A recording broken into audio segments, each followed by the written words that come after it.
Okay, Emery, are you able to hear us? Yes, I got you, Josh. Thank you, sir.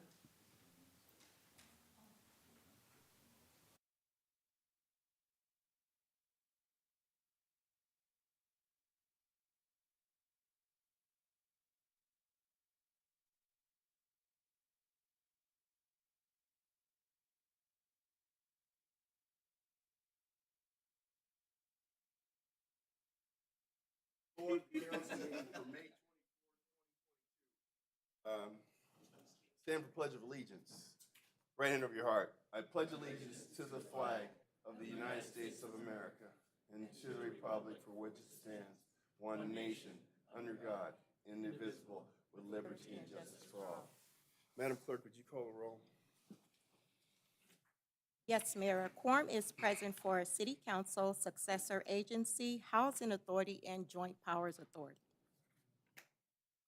All right, for members of the public that want to call in and give public comment, for open session, the number is 888-251-2949 or 215-861-0694. And here's the specific access code, 427-8317 pound. 427-8317 pound. Operator, are there any callers? Once again, if you would like to make a comment, please press #2. There are no callers on the line, Mayor. Okay, we'll close that portion of public comment. Are there any speakers in the library lecture hall? No speakers, Mayor. Okay, we'll close public comment. Item 1, CSA 1 and H1. Warrant registers. Madam City Clerk. Council members, Successor Agency members, and Housing Authority members. Morales. Falk. Mayor Chairman Butts. Aye. DR1. Staff report recommending that the mayor and council members adopt a resolution authorizing the city council and all other legislative bodies of the city to continue to conduct public meetings via teleconference from May 24th, 2022 through June 23rd, 2022, pursuant to Assembly Bill 361. Move adoption. Second. Madam City Clerk.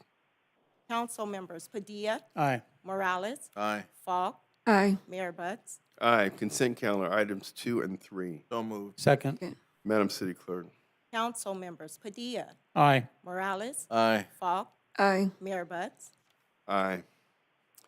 DR2. Staff report presenting the fiscal year 2021 through 2022 mid-year budget review report. Ms. Keelan Buchanan will be making the report. I was waiting for you, Artie. Okay, all right. Oh, I didn't say that, did I? It's kind of like I knew where it was going to go. The 1 minute Artie has to shine and you just I just snatched it took away. it away. I got confused. Forget Take it. a bow, Artie. Take a bow. All right. Ms. Buchanan. All right, good afternoon. Okay, let's get started here. Good afternoon. All right, Mayor, council, staff, and members of the public, I am glad to present the city's fiscal year 21-22 mid-year presentation report based on our first 6 months of the fiscal year beginning October 1st, 2021 through March 31st, 2022. The mid-year report presentation provides a snapshot and summary of the city's financial status, primarily focusing on the general fund, but also highlighting a brief summary of our special funds. And with that, I will begin with our first slide, which speaks to our key economic indicators. Property tax has experienced a 6.1% net taxable value increase for the 2021-22 tax roll, which is approximately 60% more than the county-wide at 3.6%. This is attributable to the 1.036 assessors applied California Consumer Price Index increase. And just to make note, that Assessor applied CPI will go back to 2% in fiscal year '23. There was an adjustment made for it to be at 1.036 for the fiscal year of '22. Our sales tax quarterly trends are experiencing an increase of 38.4% over the same period prior year.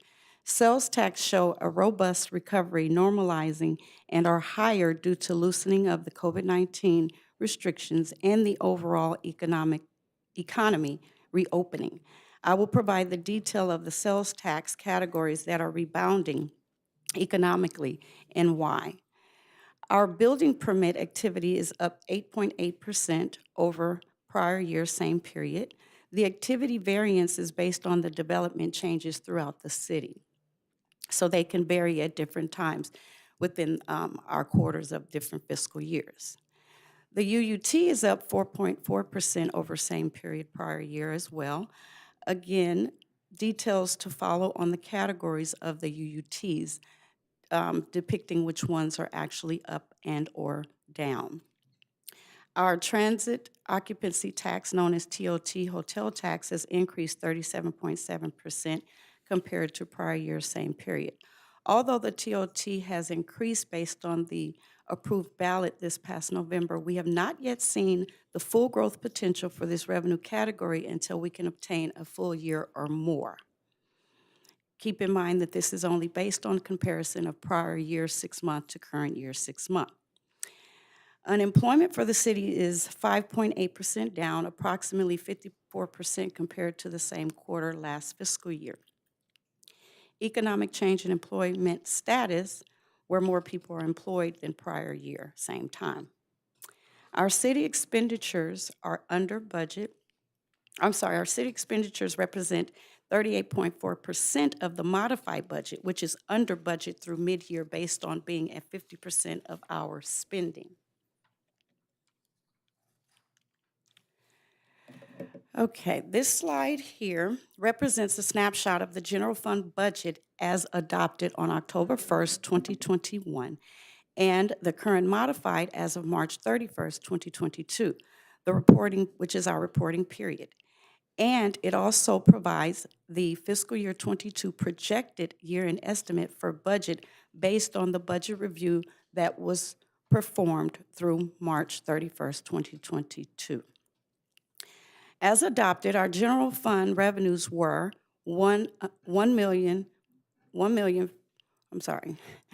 Our general fund revenues were anticipated to be $1,152,000,000.5, and our general fund expenditures were adopted as $162.4 million.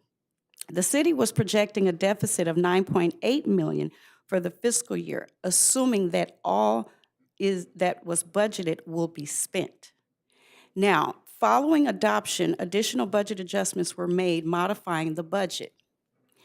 The current modified budget for fiscal year '22 at 6 months for our general fund revenues are $155.9 million. General fund expenditures are $178.7 million.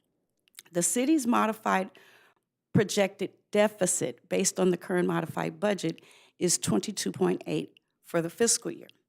The modified budget includes City Council additional approved items and carryover items, mostly for operations related to contracts and incomplete projects. Now, upon further review, the mid-year budget based on current activity and levels of spendings, we have presented a new projection for our year end.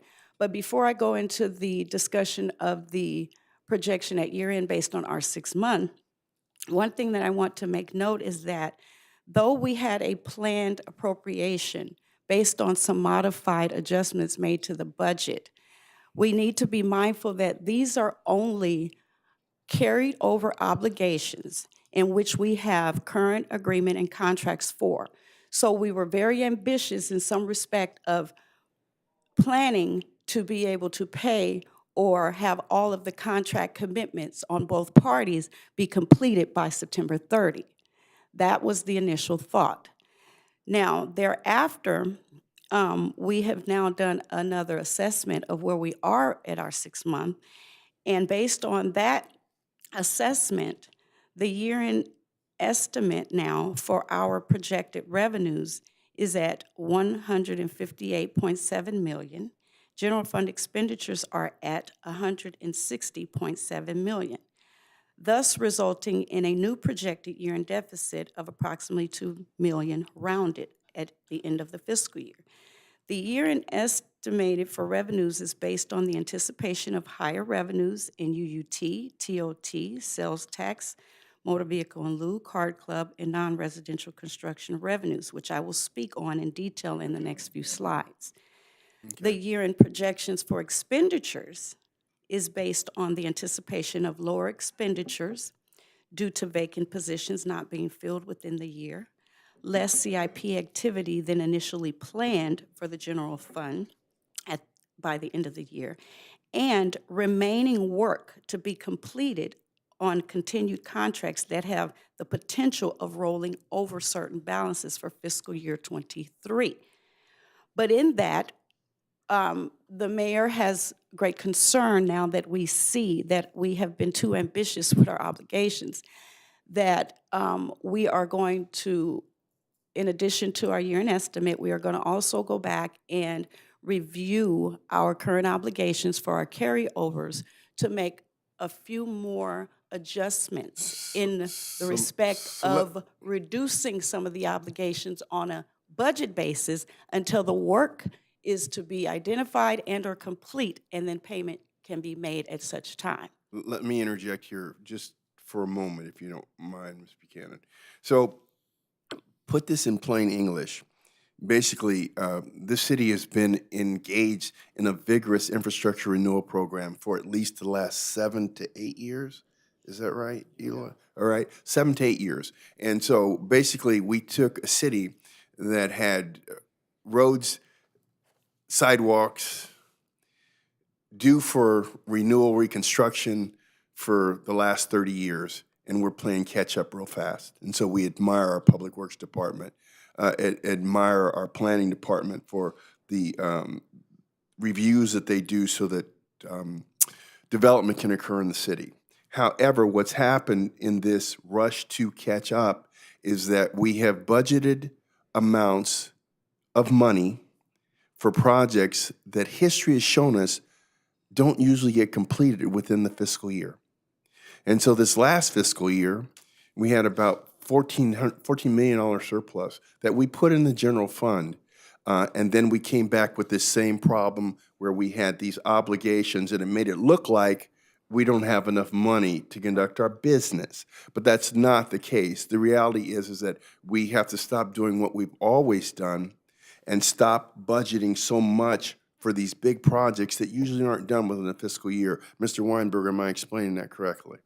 Okay, and so due to the fact they are multi-year contracts, so let's put that out there too. Yes. Absolutely. And so we're budgeting the full amount in a fiscal year when we never expect it to be done in the fiscal year anyway.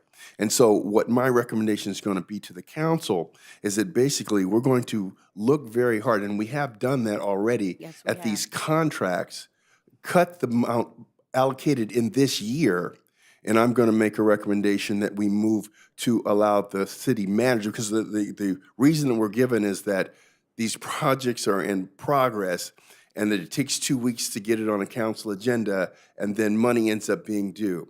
So my recommendation is going to be that we give authorization to the city manager to encumber $500,000 at a time for a contract out of general fund reserves to prevent that doomsday scenario from happening, and that he will have to report back to the council within 2 weeks for the council's approval. Mayor, and I don't have a problem supporting that. I'll second that if that's in terms of a motion.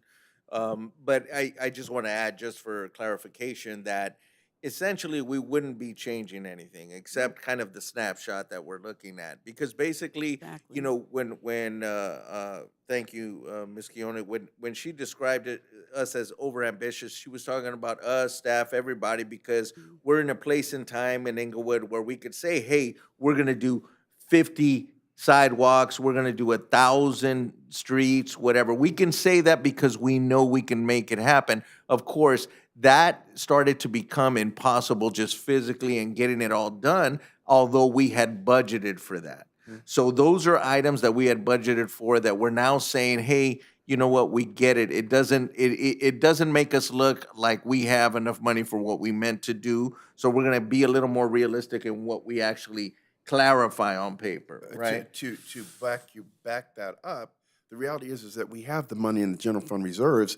If we were able we were able to to reach accomplish that. that physically, we do have the money to do it. But what it does, we end up giving reports Yeah. that look skewed because it looks like we had projected a $22 million deficit. Well, people aren't told that includes capital projects that are multi-year projects that And aren't likely to be that's the completed. point, you know, I'm right there with you that really, you know, we're there's a lot of folks that would take this and misconstrue what we're doing here, when in fact what we're doing is we're actually being extremely responsible, saying, hey, we might get to that this year.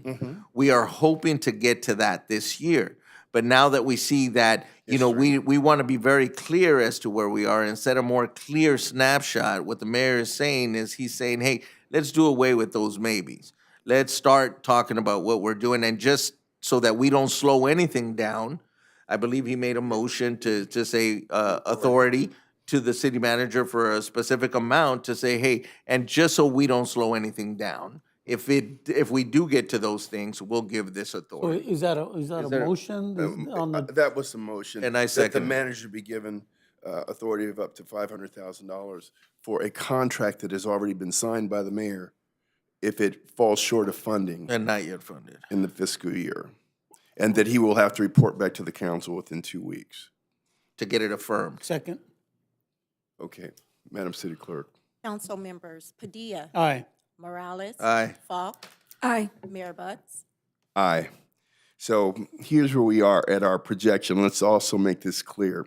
Whenever Ms. Buchanan gives these reports, it's a living document, and this is where it looks like we will be if everything stayed the same. Now, the reality is, Ms. Buchanan, everything never stays the same, does it? That is correct. It- And in addition to even having our revised estimate at 2 million roughly, we're also stating that further assumptions could result in higher revenues, thus decreasing or erasing the deficit and could result in a positive fund balance. This is just where we are at this time while we're still managing the flow of the contracts and the agreements. So would it be better to call it a projected deficit as opposed to an actual deficit? It's not an actual deficit actually until we close the books on the fiscal year. It And definitely states and the projected auditors look at all of our budget accounts deficit, and they yes. tell us what we were. Is that right? Yes. All right, thank you.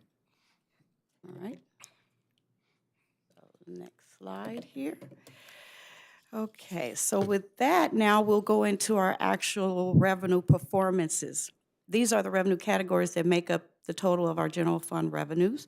Of the total modified general fund revenue budget amount of $155.9 million, the city has received $94.2 million, or 60.4% in revenues at mid-year, compared to 65.1 in the prior year same period.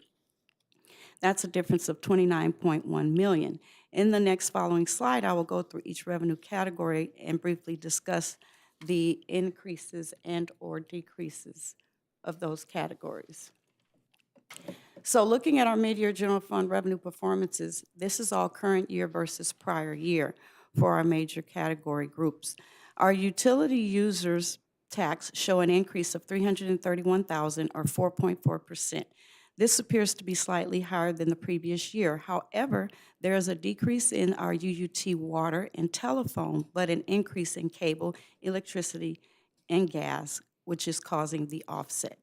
But ultimately, the increase is also related to the increase in our development and additional businesses allowing for the additional electricity and gas services.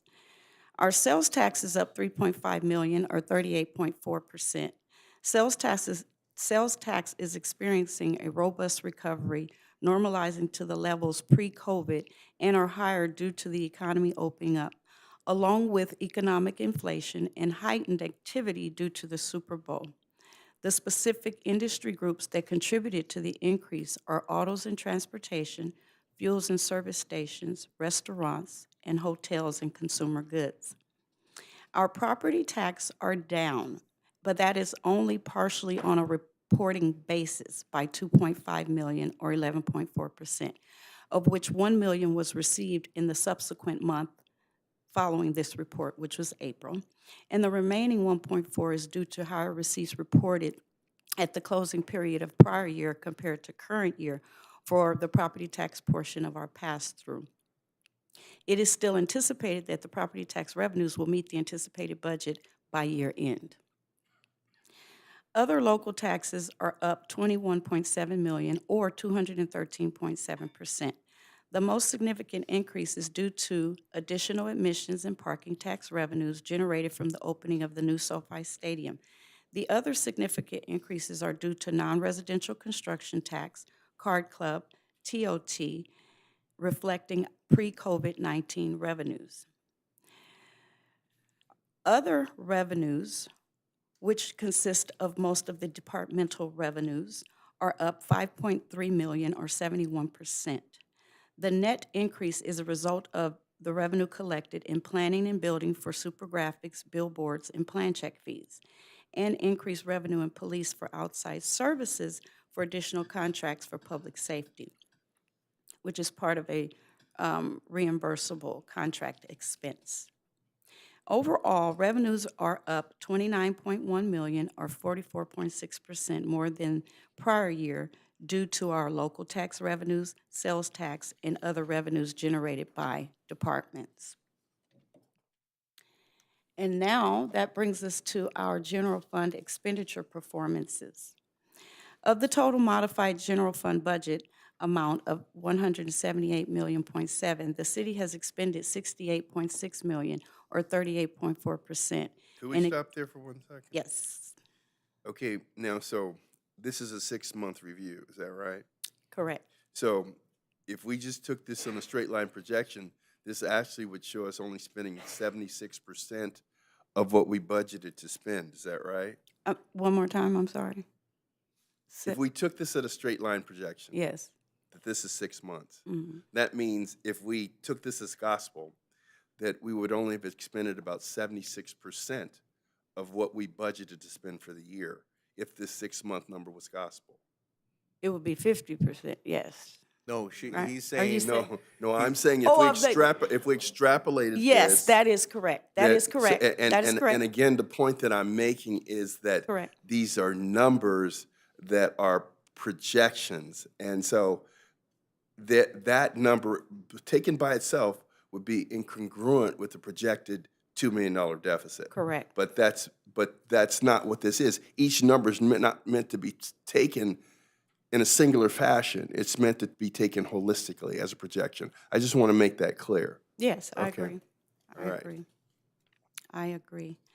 So, yes, so the city has expended 68.6 million or 38.4% in expenses at mid-year compared to the prior year at 57.9. As with the revenues, I'll also go through the expenditures and give you the categories, the expenditure performances by categories for the general fund. Now, overall, the general fund expenditures have increased. Majority of the operating departments had an increase due to previously vacant positions being filled, changes in personnel statuses, and increases in contract services. The police and fire expenditures combined are up 4.3 million or 10.6% more than the same period last year. In addition to the overall reasons for the increase as stated, the other factors are due to an increase within the fire contract and police contract services related to the SoFi Stadium. Economic community development is 563,000 or 24% more due to contractual agreements for planning and building safety related services.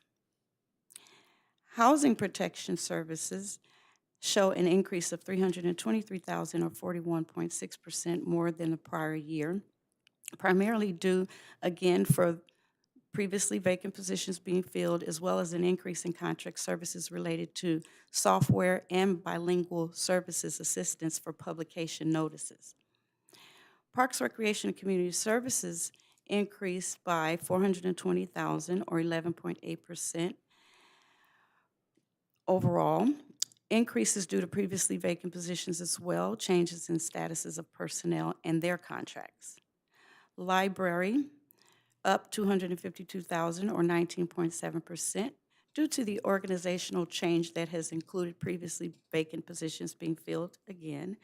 As a result of the reorganization and the opening of the branches which were previously closed in part of our prior year period. To Ms. Buchanan, so to make this plain, so parks, libraries, services, expenditures have increased because we're devoting more resources to fill positions to have more services. Is that right? That is correct, as well as more services now being performed that weren't performed in the same period in the prior year because of COVID. So this is a deliberate decision by staff and the city council to increase services in these areas. Is that right?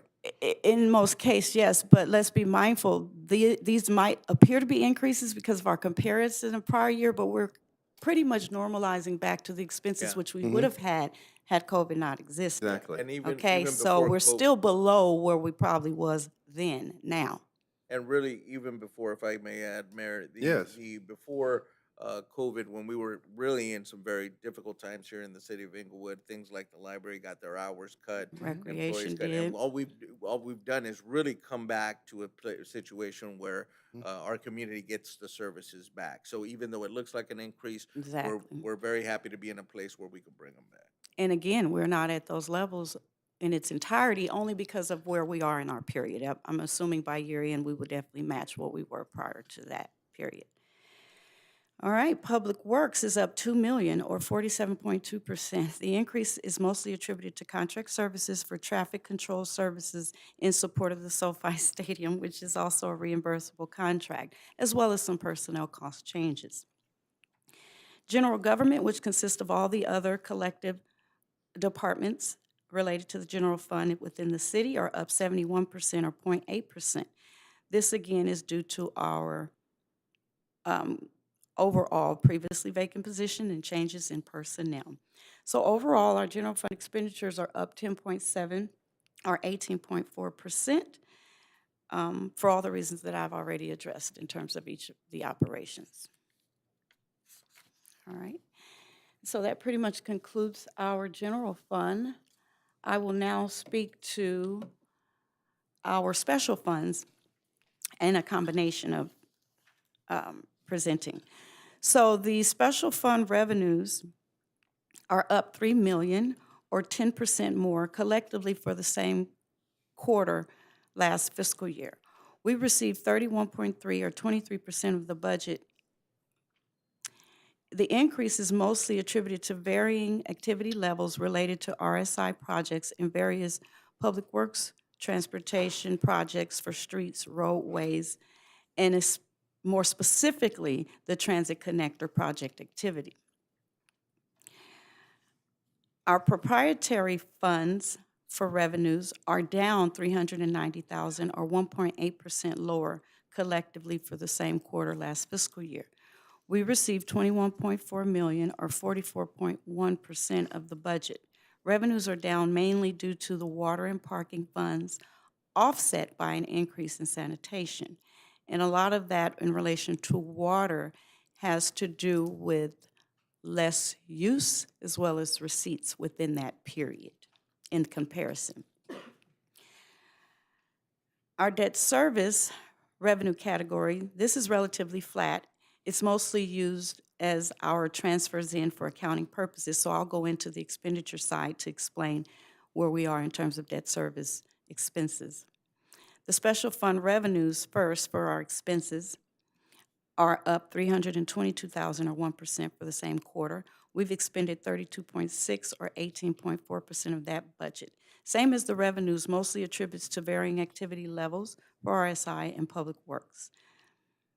Our proprietary funds on the expenditure side are up $443,000 or 2.4% collectively from same from prior year same quarter. We've expended 18.9 or 37.4% of that budget. This increase in expenditures is mainly attributed to the sanitation fund and a parking permit signage project within the parking fund. Our debt service obligations to date for this year, are for $9.5 million, both for our Joint Power Authority revenue bond as well as our pension obligation bond. The expenditures at mid-year are $4 million. And it is anticipated that the entire $9.5 million will be expended by year end, as payments are due in March and/or September. The next slide speaks to our CIP budget. The CIP budget includes a current appropriation of $126.1 million. Of this amount, a total of $13.7 million, or 10.9%, has been expended as of mid-year. There is a total encumbrance amount for future commitments of $39.1 million, or 31% of the total current appropriation. Of the total appropriation, 9.9 was appropriated to the general fund. A total of 2.7, or 27.6%, has been expended from the general fund, compared to $1.5 million for the same period last fiscal year. Capital improvement project revenues and expenditures vary and reflect various activities throughout the year. On our next slide, I am just providing a snapshot of our project statuses by category. So we have a total of 29 projects that are in our construction phase and 10 projects that are under contract for design. As of mid-year, a total of 39 CIP projects are active. And that pretty much concludes our presentation for the mid-year. Okay. I want to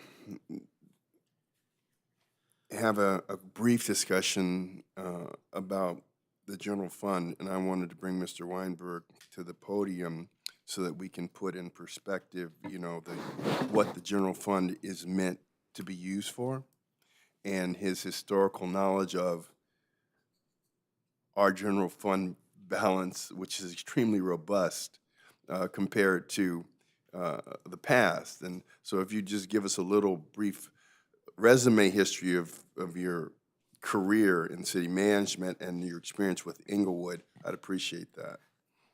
Thank you, Mr. Mayor, members of council, staff. Okay, mic's not on? Okay. Boy, this is one of the few times in my life I've ever been too tall for the mic. So the general fund in municipal government, it's unlike our funds in our private lives in that it's comprised of, the municipal budget is comprised of several different funds. Many of them are special funds and they're constrained by limitations under statute. You can only spend them on certain things. As it relates to the general fund, that's the fund in all governments that typically has the greatest discretion. That's the fund that we use to pay for our support services that are considered to be essential services. Things like police and fire, public works, library, and so forth. Once we get into taking care of the streets and that sort of thing, then we start looking at things like that are proprietary funds such as gasoline taxes and that sort of thing. And then there are many, many programs that are funded through grants, as you know. Things like CDBG and RSIP and those kinds of programs. They typically do not come from the general fund. They come from special funds. And so that's the principal difference, I think, between the general fund and discretionary funds. I was listening to the presentation, and one of the things that, and there's a lot of great data in there at kind of the molecular level, but one of the things that I wanted to try and help clarify, I think, is that the gold standard for any kind of government agency is to try and come up with something that's referred to as a structurally sound or structurally balanced budget.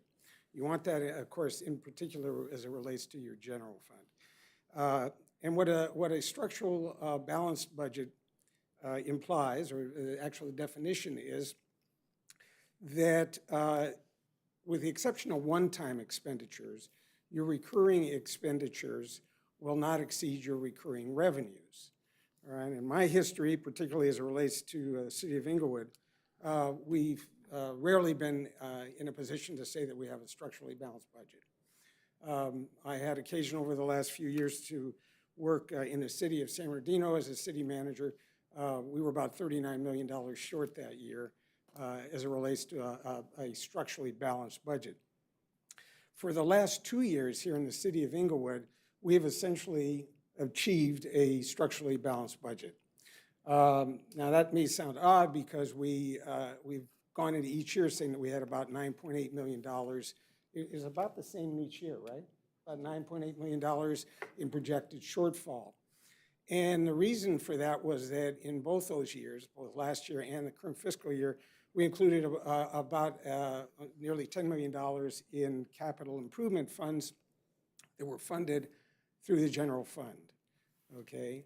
So we had about, I think, in excess of about $130 million or so in CIPs, but we, for the first time in probably decades, we said we have enough funding that we should be able to spend some money out of the general fund in CIPs, and that's what occurred.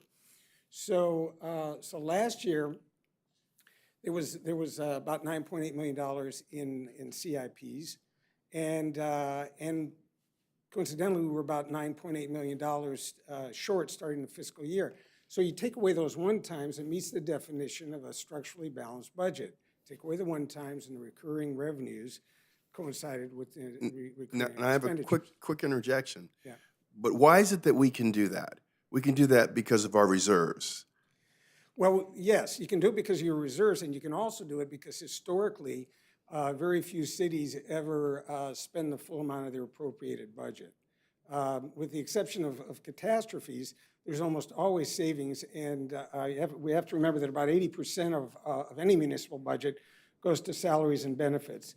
During the course of the operating year, there's going to be turnover. And typically it takes a number of weeks, sometimes a couple of months or more, to fill those positions. And so salary savings are almost always guaranteed in any operating budget. So it was fair to expect that we would have somewhere in the neighborhood of about $10 million in salary savings, and that alone would be able to compensate for the $9+ million in planned CIPs. Additionally, and Ms. Buchanan, I'm sure, and Mr. Atwell will agree with me, rarely do we spend 100% of our planned CIPs. So going into the budget with what appears to be a deficit, each one of the last 2 years of $9.8 million, was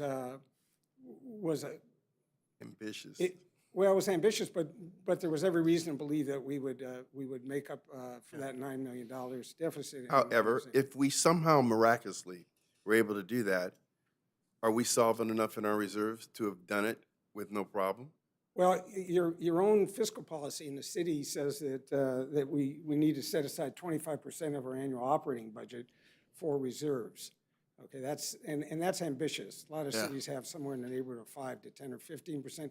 You have 25%, which means that with a $160 million general fund, you should have about $40 million in reserves. But So, we Mr. Mayor, have, you know how much you have in reserves. Yeah. Okay. You have about $75 million in reserves that are liquid, and you have more reserves set aside in other forms of assets. so in totality, non-liquid and liquid reserves, we're somewhere in the $100 to $104 million level. To put that in perspective, the city of Torrance, which is 140,000 people, a bigger police department, a bigger city, they have 650,000 in reserves, whereas we're approaching 74 million liquid, 100 million total. So what I'm trying to get across is that, you know, there are some people that looked at that $22 million figure and they don't understand it. They don't understand how, well, the Super Bowl was here. How is it you have a $22 million deficit? What they don't understand is that it's not part of our structural financial picture here. That basically represents our ambition to completely restore the infrastructure of the city.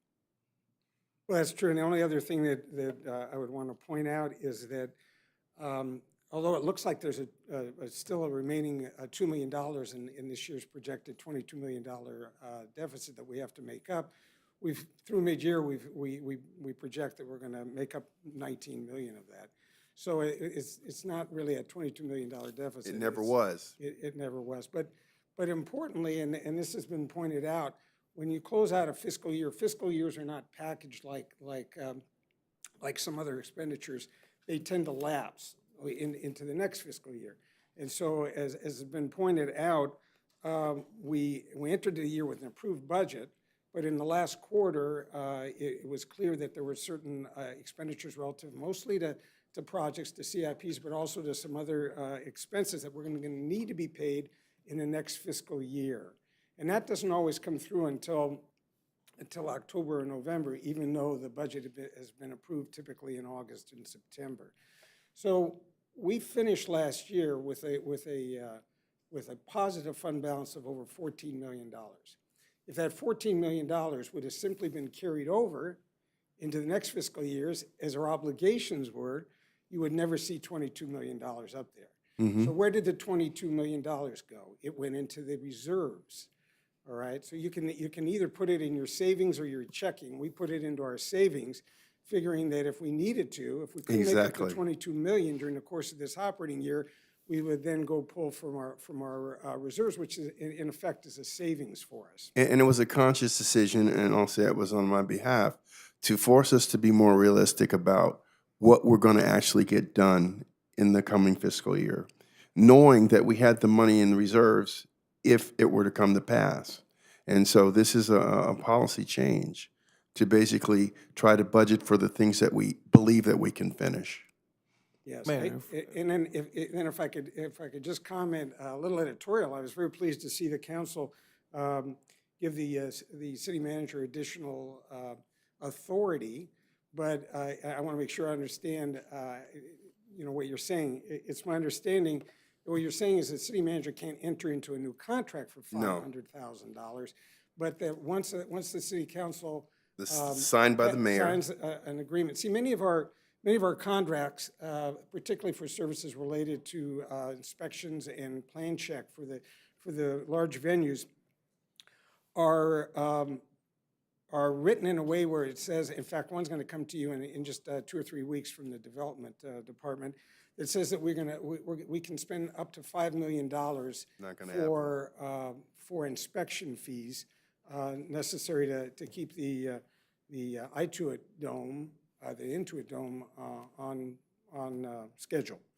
So typically, what would happen is if you approved an agreement like that for $5 million today, over the course of the next 2 years, what would happen is the finance department, the purchasing manager would go ahead and they would encumber that $500,000, even though it's up to $500,000. $5 million. I'm sorry, up to $5 million. Even though it's up to $5 million, they would encumber the $5 million because potentially you could be on the hook for $5 million, even though it was only authorized up to $5 million. So what doesn't get spent between now and October 1 rolls over because it's a multi-year agreement. So unless you move savings, operating savings with that, you start next year With a deficit. with a deficit. So rather than encumbering $5 million when you agree to a contract like that, you can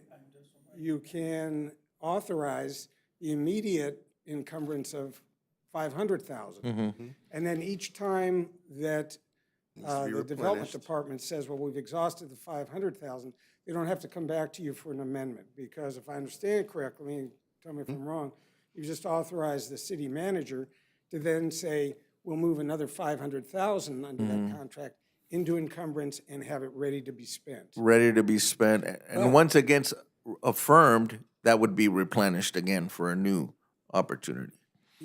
Yeah. Because absolutely. because once it gets affirmed 2 weeks later, then that starts over.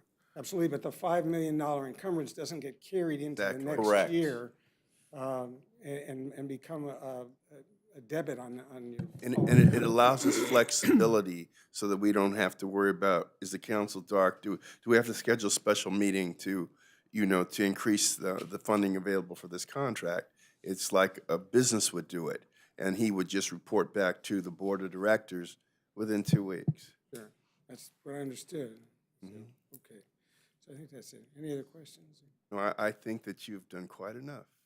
But I would like to say something, and just to be clear, because, and we all know Mr. Weinberg has been with us for many years, forever, and, he's been with us through some very tough times where, he alluded to the fact that he recently has noticed that the last couple of years we have a structurally balanced budget, whereas we both know maybe 15 years ago, 20 years ago, that wasn't the case. We were doing things that probably were quick fixes.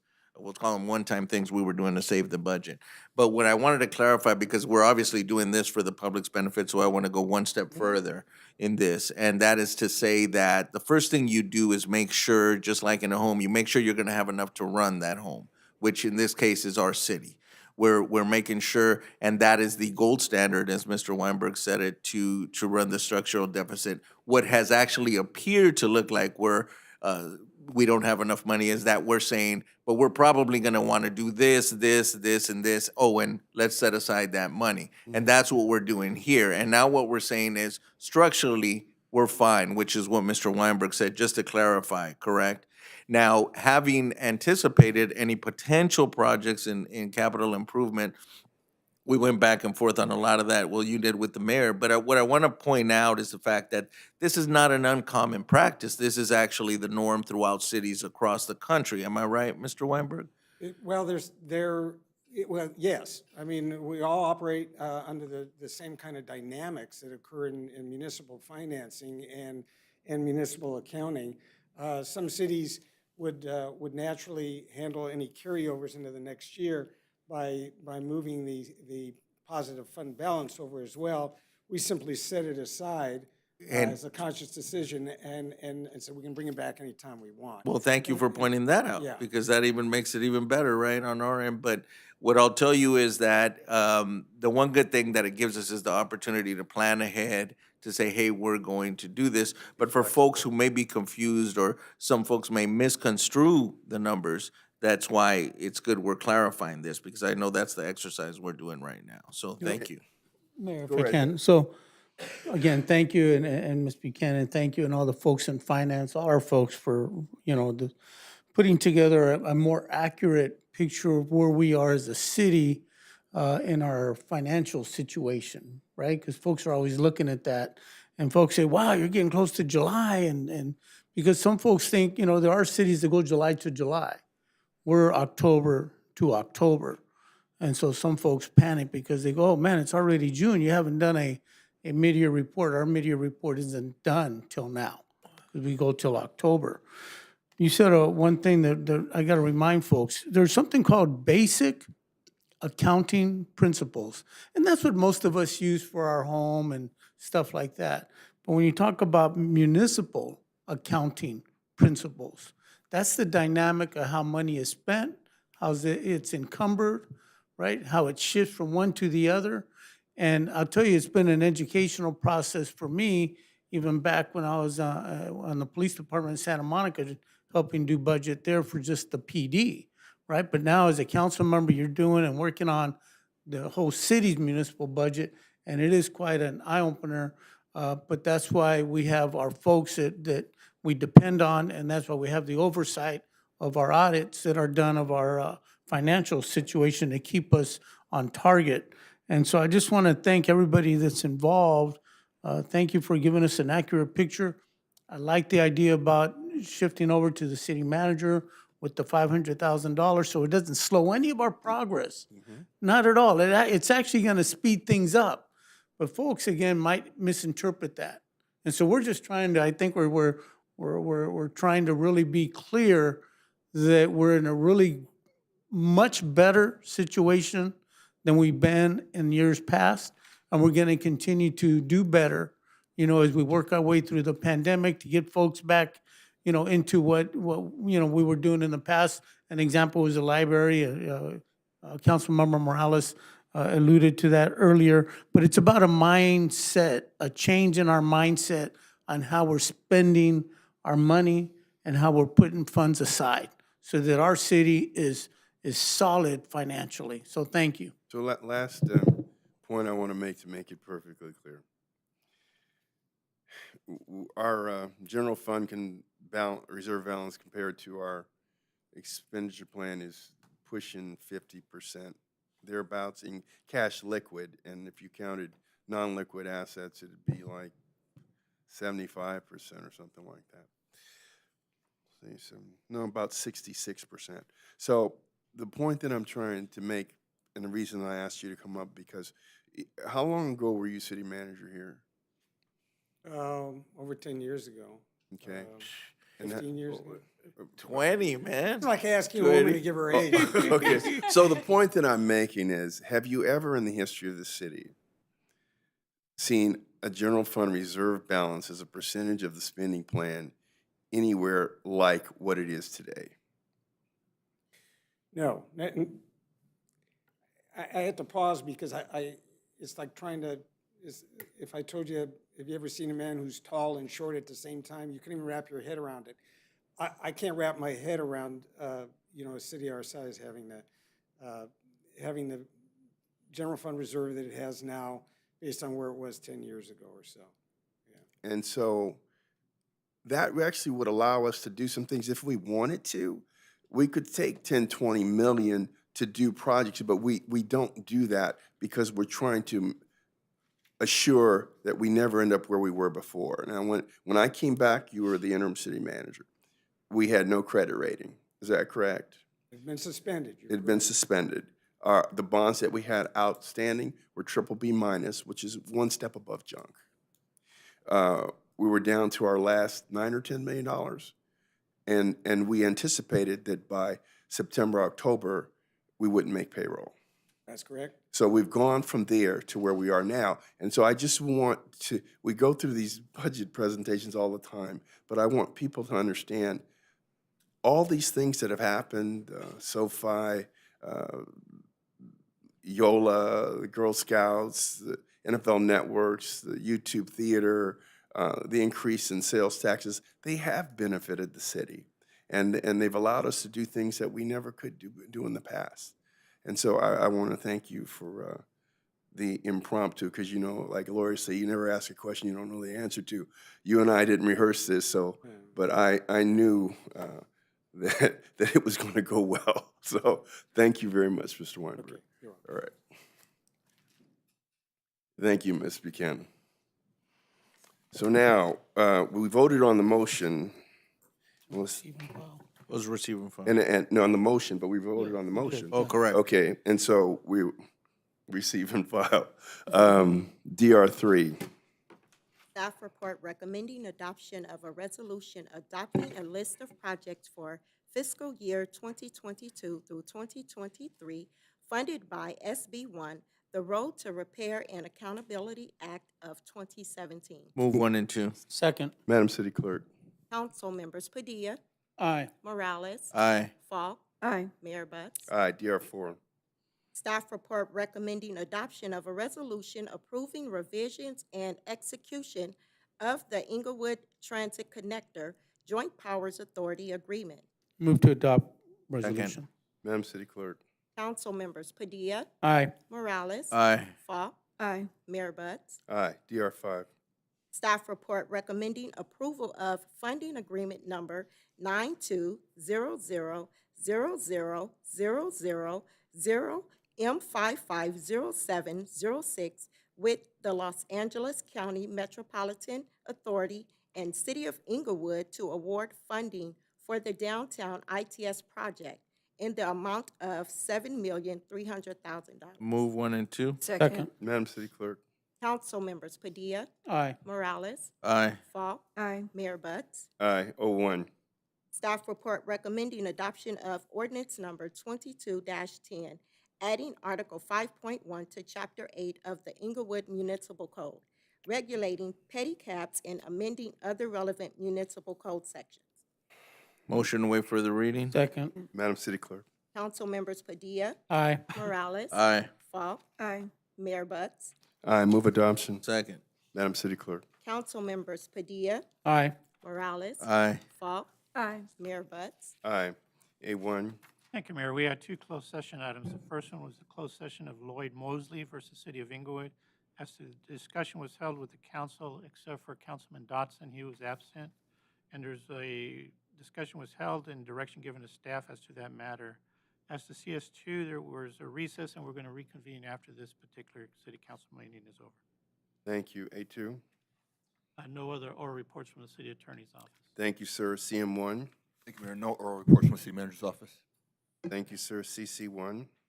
Yes, Mayor, the city clerk would like to notify the residents that no one has been deemed a candidate to run for any elected city seat for the City of Inglewood's November 8, 2022 election. The display of election content before it being deemed a candidate is not authorized. That's all I have. Thank you. CSA2. Approval of the minutes of the meeting held on April 26, 2022. Move approval. Second. Madam City Clerk. Successor agency members, Padilla, Aye. Morales. Aye. Falk. Aye. Chairman Butts. Aye. We'll adjourn the successor agency. The housing authorities in session H2. Approval of the minutes of the meeting held on April 26, 2022. Second. Madam City Clerk. Housing Authority members, Padilla, Aye. Morales. Aye. Falk. Aye. Chairman Butts. Aye. H3. Staff report recommending adoption of a resolution authorizing the chairman to execute the housing assistance payment contract with the Good Shepherd Homes Preservation, LP, for 29 project-based vouchers for the project located at 512 Centinela Avenue, Inglewood, California, 90302. Move adoption. Second. Madam City Clerk. Housing Authority members Padilla, Aye. Morales. Aye. Falk. Aye. Chairman Butts. Aye. HSPH1. Staff report requesting that a public hearing be set to consider the Inglewood Housing Authority one-year agency plan and related certifications. Set the public hearing for June 21st, 2022 at 2 p.m. We'll adjourn the Housing Authority. The JPA is in session. JPA 1. Approval of the minutes of the meeting held on April 26, 2022. Move approval. Second. Madam City Clerk. Joint Powers Authority members Padilla, Aye. Morales. Aye. Falk. Aye. Chairman Butts. Aye. We'll adjourn the Joint Powers Authority. There are no appointments to boards, commissions, and committees. Public comment regarding other matters not covered on the agenda for 1 minute. Persons wishing to address the City Council may do so at this time. Operator, are there any callers? Once again, please press pound 2 if you would like to make a comment. And yes, we do have callers, Mayor. Go right ahead. Moving on to our first one. Caller, please go ahead.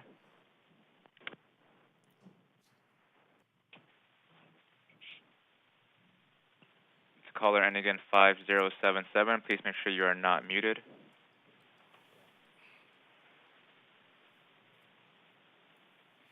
All right, moving on to our next caller in queue. Caller, please go ahead.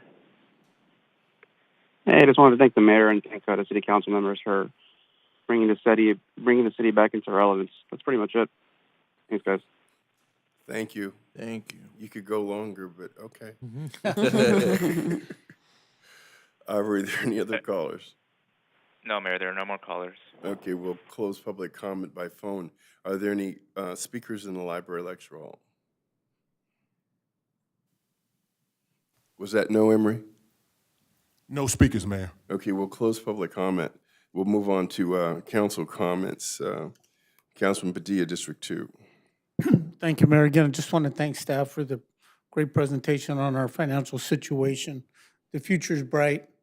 It's like our billboard says in District 2, life is good.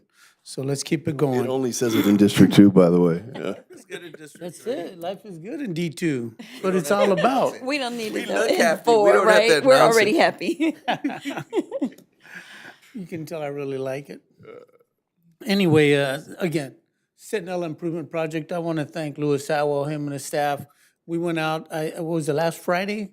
and met with some of the business owners. They had some concerns regarding the traffic flow and the project itself. So I gave Louis a call. He came out with his staff, and we were able to meet with our business owners and discuss their concerns.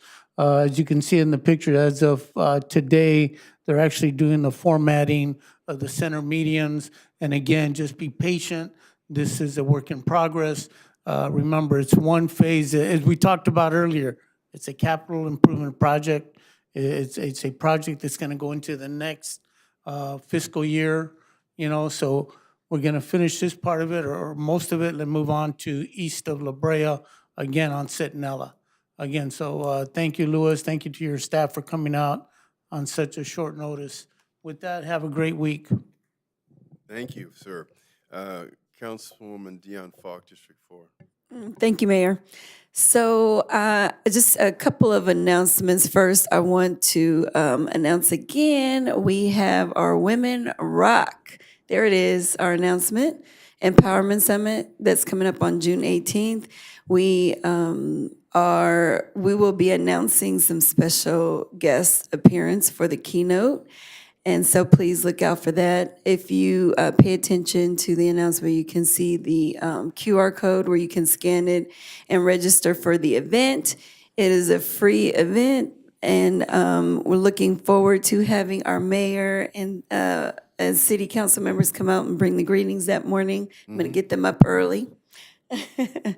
And it'll be a nice event. So looking forward to it. Please register for the event.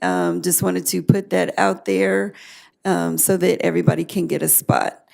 And lastly, I just want to announce that we have our Inglewood Unified School District commencement ceremonies that's going to be coming up on June 7th. And so I know that we've all been invited. I'm really, particularly myself, I'm planning on participating and supporting IUSD and being at least one or two of the ceremonies. As you can see, City Honors is going to be having their commencement ceremonies from 10 a.m. to 12 p.m., Morningside from 1 to 3 p.m., and Inglewood will have theirs from 4 p.m. to 6 p.m., all at the new Kia Forum. So, and then also that's Election Day. So it's a lot going on, everyone. Pay attention, be ready, wake up early. So that is all I have, Mayor. Thank you. Thank you so much. Councilman Morales, District 3. I'd just like to take the time, first, real quick, to congratulate Inglewood Little Leagues in the Tournament of Champions. They've won our teams have won 4 out of, I think, 5 games as of the last 2 days.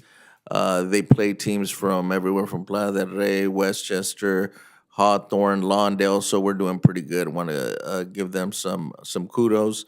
As well, I want to thank our director, who's, I believe he's here, Mr. Brian Walker, for the event he held in District 3 the other day in regards to our fire alarm placement for homes. I believe there was 80 homes, Mr. Walker, am I right? Around 80 that our volunteers went in and actually assembled them. I was getting texts actually all day from folks that were getting it, and it's just a really cool event. It got reintroduced to American Red Cross. You really start to understand the many things that the Red Cross does. But more importantly, it gives us an opportunity to appreciate what we have here, which is our emergency services department. And I remember actually telling the mayor, I don't know why we're doing this back in maybe 5 years ago, but I've told Brian equally, man. I mean, we've just been so fortunate that we have that office and that department. Got us through COVID, got us through so much. And this is just one example of what he does here. So I appreciate Mr. Walker and his department. And let's see, that is it. Oh, I forgot to mention Miss Barnes, who I called at the last minute. She sent out staff to get the park ready for all the visitors we were having from other cities. So thank you as well. So that's all I got, Mayor. Okay, well, I'm going to tell you, Councilman Padilla, if imitation is the sincerest form of flattery, you get flattered like every week because everybody's got pictures now. Pictures and videos. Mine were nice, and I didn't realize. They were beautiful. Thanks, Thomas, back there. But all I wanted to say was to buttress your comments about Brian Walker. You know, I had the good fortune to work with him when I was an assistant general manager at the airport, and then he left there. We needed to stand up this unit, and he has done such a fantastic job. And I just want to tell you, Brian, we're really grateful to have you. The things that you and Crystal and Emery as a security person have done have really added to the profile and the safety in the city. So we thank you very much. 100%. Yeah. Thank you very much.